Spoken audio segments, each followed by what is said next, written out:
Met fans are obviously very disappointed. They really believed in this group that it would be it. What would you say to suggest that tomorrow is going to be better for this franchise with something sustained and successful?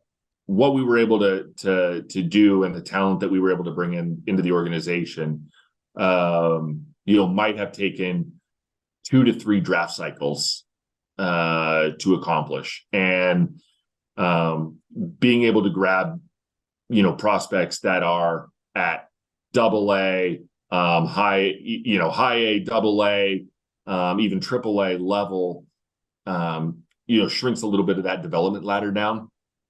And it really enhances and kind of like helps expedite, the blueprint of where we want to go. And we don't want to endure, 5, 6, 7 years, when we play against some clubs that, have gone through long periods of darkness in order to round out a player pool, a young player pool, and a strong farm system.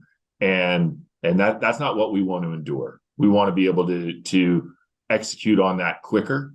We want to be able to be aggressive and repurpose Steve's investment in the team in order to do that. Having Steve as an owner, if I was a fan of this team, you should feel pretty lucky because the willingness to invest, take chances, is evident in the day to day, and his outlook of the club.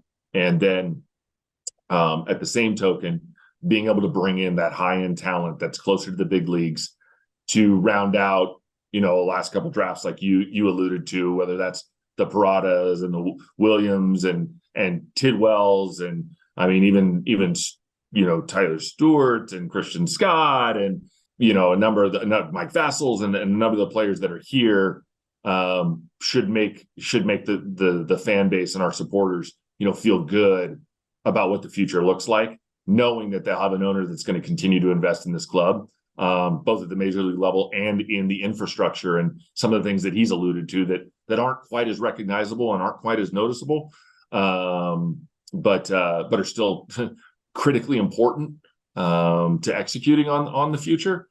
I think that should make people feel good.